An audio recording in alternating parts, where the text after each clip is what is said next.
2022년 1월 12일 선목교회 큐티 방송입니다. 기도로 나아갑니다. 좋으신 하나님 높임을 받으시옵소서. 오늘도 묵상의 자리로 불러주시고 은혜를 허락하심에 감사를 드립니다. 오늘 이 시간을 복되게 하시어 말씀을 사모하는 자의 은혜를 얻도록 도와주시옵소서. 감사를 드리며 예수님의 이름으로 기도합니다. 아멘. 오늘 말씀은 창세기 4장 1절부터 15절입니다. 아담이 그의 아내 하와와 동침함에 하와가 임신하여 가인을 낳고 이르되 내가 여호와로 말미암아 등남하였다 하니라. 그가 또 가인의 아우 아벨을 낳았는데 아벨은 양치는 자였고 가인은 농사하는 자였더라. 세월이 지난 후에 가인은 땅의 소산으로 제물을 삼아 여호와께 드렸고 아벨은 자기도 양의 첫 새끼와 그 기름으로 드렸더니 여호와께서 아벨과 그의 제물은 받으셨으나 가인과 그의 제물은 받지 아니하신지라. 가인이 몹시 분하여 안색이 변하니 여호와께서 가인에게 이르시되 내가 분하여 함은 어찌 됨이며 안색이 변함은 어찌 됨이냐. 내가 선을 행하면 어찌 낯을 들지 못하겠느냐. 선을 행하지 아니하면 죄가 문에 엎드려 있느니라. 죄가 너를 원하나 너는 죄를 다스릴지니라. 가인이 그의 아우 아벨에게 말하고 그들이 들에 있을 때에 가인이 그의 아우 아벨을 쳐 죽이니라. 여호와께서 가인에게 이르시되 내 아우 아벨이 어디 있느냐. 그가 이르되 내가 알지 못하나이다. 내가 내 아우를 지키는 자니이까.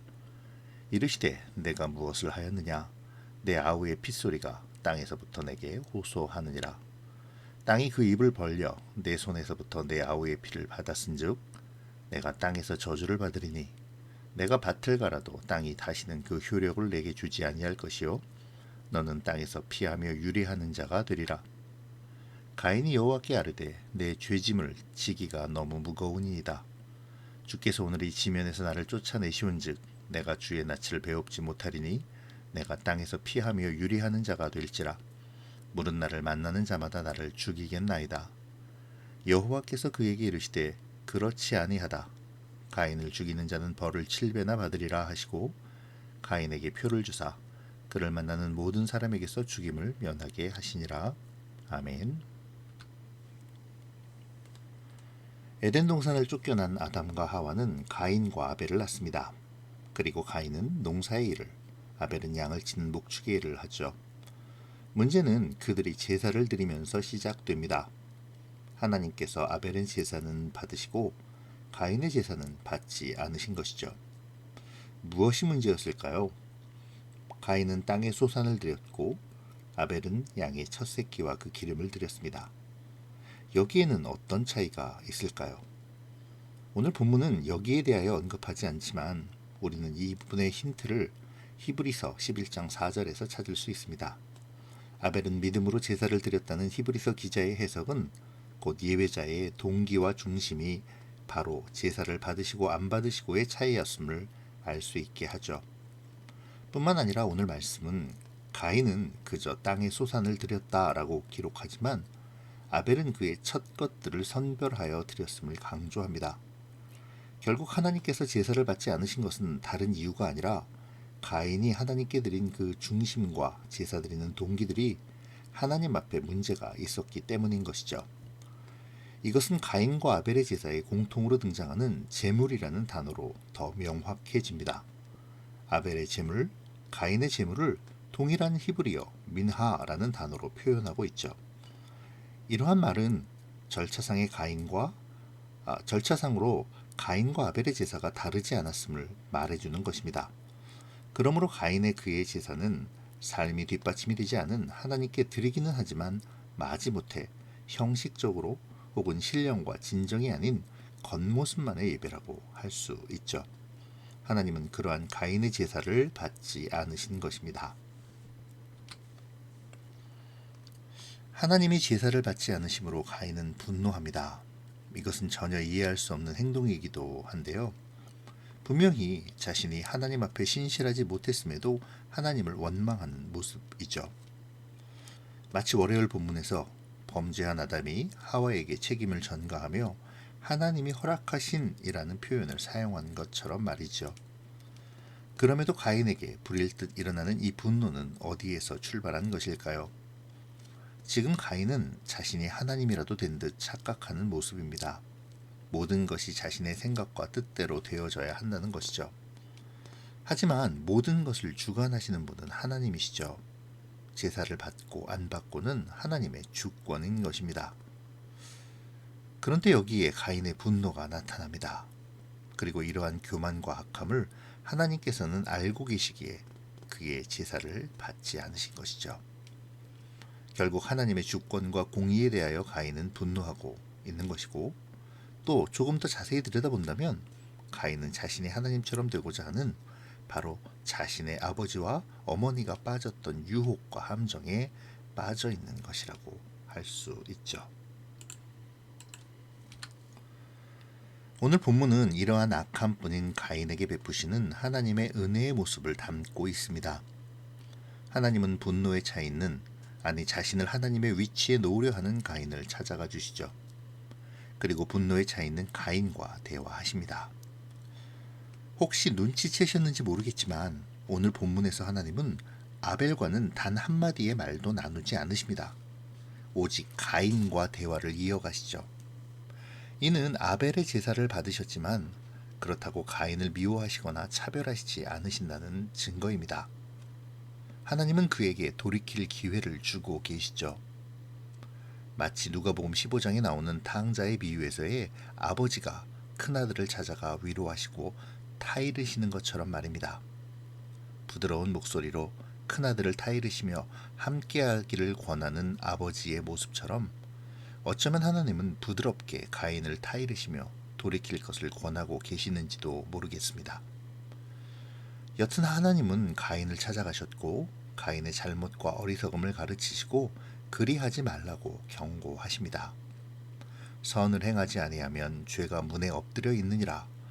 죄가 너를 원하나 너는 죄를 다스릴지니라 라고 하시면서 악을 행하던 가인으로 하여금 죄의 유혹에 굴복하지 말고 오히려 죄를 다스려 선을 행하라고 경고의 말씀을 하고 계시는 것이죠.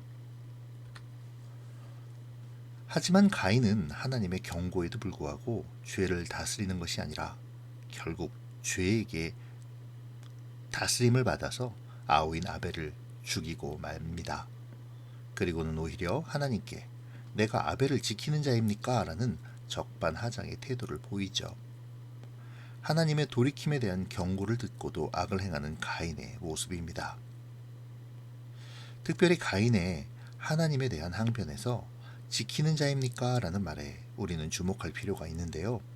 이는 지키다 라고 번역된 히브리어 샤마르라는 단어가 순종하다, 따르다 라는 의미를 가지고 있기 때문입니다.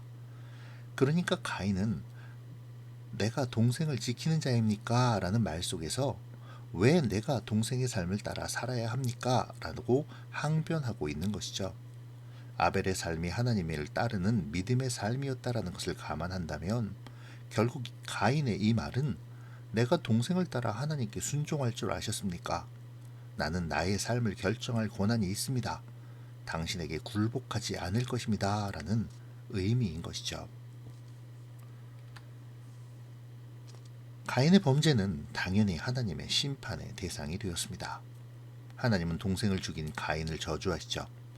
그 저주는 땅에 소산을 주지 않으며 그로 인해 평생을 땅에서 피해 유리하는 자가 되는 것입니다. 그리고 주의 낯을 보지 못하게 되는 것이죠. 농사의 일을 하며 땅의 소산을 받아 먹던 가인에게 이 형벌은 자신의 존재 자체가 송두리째 부정되는 것이기도 하였습니다. 가인은 자신의 죄로 말미암아 은혜의 자리에서 쫓겨나게 된 것입니다. 하지만 여기에도 하나님의 은혜는 가인에게 임합니다. 마치 범죄한 아담과 하와에게 가죽옷을 지어 입히심으로 그들의 수치를 가리심처럼 죽임을 당할까 두려워하는 가인에게 약속의 표를 주사 그가 죽임을 당하지 않도록 하시죠.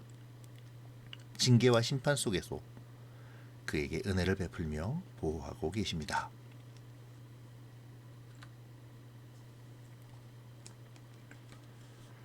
가인과 아벨의 제사의 차이점은 무엇이었을까요? 어떤 점이 하나님께서 제사를 연락하시고 하지 않으시고를 결정하셨나요? 이것을 우리는 히브리서 11장 4절에서 찾아보았죠. 히브리 기자는 그 원인을 믿음에서 찾았습니다. 결국 가인과 아벨의 예배를 드리는 동기와 목적 그리고 자세가 그 차이를 만들어냈다는 것이죠. 이는 가인이 소산을, 아벨은 그 첫 태생을 드렸다는 점에서 보다 더 명확히 드러났었습니다. 또 하나 명확한 증거가 있는데요. 바로 가인과 아벨이 제사를 드렸다는 것이죠. 가인과 아벨이 제사를 드렸다는 것은 바로 그 장소에서 하나님이 그 제사를 보고 계셨다는 것을 의미합니다.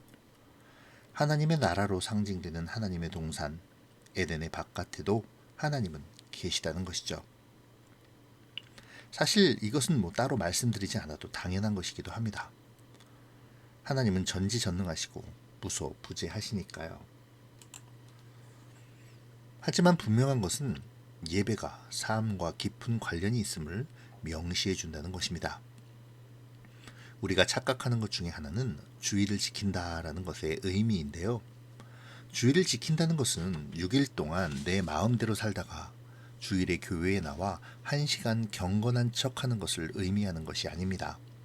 매일매일이 하나님 앞에서 일상의 예배로서의 삶을 살다가 주일에 하나님 앞으로 나와 한 주간을 열심히 살았음에 인도하심에 감사하며 또 시작되는 일상의 삶을 그리스도인으로서 살아가기를 다짐하며 나는 주의 것입니다. 주님과 교제하며 사는 삶입니다. 라는 고백을 드리고 다시금 새기는 그러한 예배로서 주님이 제정하신 그 예배를 드리는 것이 바로 우리의 예배이자 거룩한 제사인 것이죠. 그래서 바울은 로마서 12장 1절과 2절에서 너희 몸을 하나님이 기뻐하시는 거룩한 산 제물로 드리라. 이는 너희가 드릴 영적 예배니라. 너희는 이 세대를 본받지 말고 오직 마음을 새롭게 함으로 변화를 받아 하나님의 선하시고 기뻐하시고 온전하신 뜻이 무엇인지를 분별하도록 하라라고 말씀하는 것입니다. 오늘 우리의 예배의 자세와 목적 그리고 태도를 점검해 봅시다. 나는 주일의 예배를 얼마나 신령과 진정으로 준비하고 있습니까? 혹시 우리의 예배가 주일 1시간에만 집중되어 있지는 않습니까? 168시간의 일주일의 시간 중 단 1시간만 경건할 수 있을까요? 나는 하나님이 원하시는 그 예배를 드리는 진정한 예배자입니까? 내가 예배자라 말하며 하나님을 경홀히 여기며 속이는 일은 무엇인지 생각해 보시고 회개와 결단의 묵상을 하는 이 시간이 되시기를 바랍니다. 오늘 하나님은 가인을 먼저 찾아가셔서 그가 죄를 짓지 않도록 경고하십니다. 이미 하나님이 제사를 받지 않으실 정도로 악을 행하던 그에게 하나님은 악에서 떠나 선을 행하라고 말씀하시죠. 하나님의 위치에 서고자 하는 교만과 악을 버리고 아벨처럼 선을 행하여 하나님께 순종의 삶을 살라고 명하십니다. 하나님의 가인을 향한 이 경고에서 우리는 하나님의 사랑을 발견할 수 있어야 합니다. 하나님은 반드시 그냥 심판하시지 않으십니다. 먼저 돌이킬 기회를 허락해 주시죠. 찾아오셔서 돌이키라고 경고하시며 돌이킬 것을 요청하십니다. 하나님의 목적은 심판에 있지 않기 때문입니다. 그 목적은 죄에서 돌이켜 돌아오도록 하는 데 있죠. 오늘 나에게 주시는 경고의 말씀이 무엇입니까? 혹시 나는 경고의 말씀을 외면하며 악의 길로 가고 있지는 않는지요? 하나님과 같이 되고자 하여 나의 길을 내가 판단하고자 하는 교만함은 없습니까? 이 시간 나에게 주시는 경고의 말씀이 무엇인지 돌이켜야 할 교만에 대하여 묵상하면 좋겠습니다. 결국 가인은 죄에 굴복하여 아우인 아벨을 죽이고 맙니다. 그리고 그런 그에게 하나님은 땅에서 정착하지 못하고 땅을 유리하는 벌을 내리시죠. 그리고 그가 죽임을 당하지 않도록 또 표를 허락하십니다. 그 표는 가인을 보호하는 약속이 담겨 있죠.